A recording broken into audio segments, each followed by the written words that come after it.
जय श्री राम दोस्तों। बम चकाचक आज आए बाबा के दरबार, कुर्नी दरबार। ये ऐसा दरबार है जहाँ सभी की मनोकामना पूरी होती है। और आज यहाँ 7 दिवसीय प्रोग्राम चल रहा है, यज्ञ चल रही है, भागवत कथा चलेगी।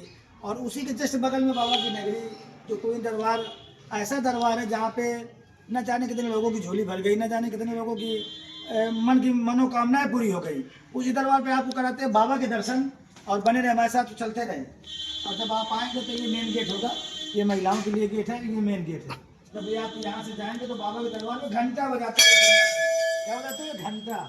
और ये है बाबा का दरबार। तो आप सिर झुका के बाबा के चरणों में चलेंगे और अपनी मनोकामना पूरी करेंगे। और ये दरबार सच्चा दरबार है बाबा का। और बस ये आपके सामने बाबा कुर्नी वाले हैं। और आपको बता दें,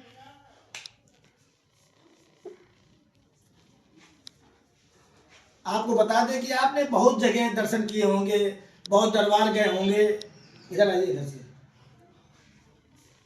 आप बहुत दरबार गए होंगे, बहुत जगह गए होंगे दर्शन करने, लेकिन एक बार कुर्नी दरबार आइए और आपकी मनोकामना पूरी होगी। लेकिन सच्चे मन से आना पड़ेगा। और बात यह है कि इस दरबार में विशेष बात क्या है, तो वो आपको मैं बता दूं जो मुझे जानकारी है। इस दरबार में विशेष बात यह है कि बाबा हंसते हुए हैं और बाबा नाचते हुए हैं। एक बाबा का हाथ कबर में और एक बाबा का हाथ सर पे। तो जब वो नाचने वाला रूप होता है, तो जब जिस दरबार में बाबा नाच रहे हैं वो खुशी से, तो आप कैसे नहीं नाचेंगे खुशी से। तो इस दरबार की मान्यता यही है कि बाबा हंसते हुए, मुस्कुराते हुए, नाचते हुए हैं। तो आप 5 बार अगर इस दरबार में आ गए तो आपकी मनोकामना पूरी होगी।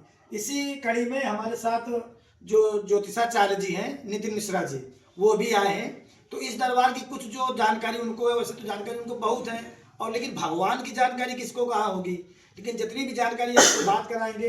और आज के जो हमारे मुख्य अतिथि हैं वो नितिन मिश्र जी हैं।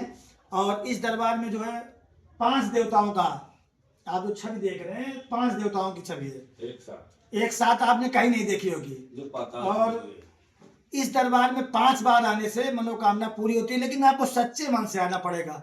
कहाँ से वीडियो देख रहे हैं कमेंट करके जरूर बताइएगा। नितिन जी से बात करते हैं। नितिन जी, क्या कहना है आपका इस दरबार के विषय में? आज बड़ा ये समझिए कि किस्मत वाले हम लोग थे, तो आज दरबार में सन्नाटा है। और चाहे दरबार नहीं समझिए कि आज दिन मंगल और शनिवार है।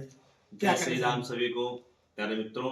और जैसा कि भैया ने पूछा इस दरबार की विशेषता क्या है, ये एक तो पहली विशेषता तो ये है कि ये स्वयंभू मूर्ति, ये जो मूर्ति स्वयंभू है, यानी कि जो मूर्ति के कहीं से बनवा करके स्थापित नहीं की गई है, स्वयंभू मूर्ति है। यहीं के कुछ लोग थे तो मूर्ति तालाब में पड़ी हुई थी, तो उन्होंने स्वप्न में दिखाया कि आप हमें यहाँ से उठा करके पूजन करो। तब कुछ लोग आए गांव के और वहां से मूर्ति को उठा करके यहाँ पर स्थापित किया। एक मूर्ति के साथ साथ कई मूर्तियां हैं। तो जब कई मूर्तियां हैं और हर मूर्ति का जो आकार है, स्वरूप है, जैसा कि दिखाना चाहेंगे, जो मूर्ति बनी हुई गणेश जी के आकार में सूढ़ बनी हुई है, और अलग अलग मूर्तियों के आकार बने दिखाई पड़ रहे हैं नृत्य करते हुए। तो ये जितनी भी 5 मूर्तियां हैं, 5 मूर्तियां नृत्य करते हुए दिखाई पड़ रहे हैं।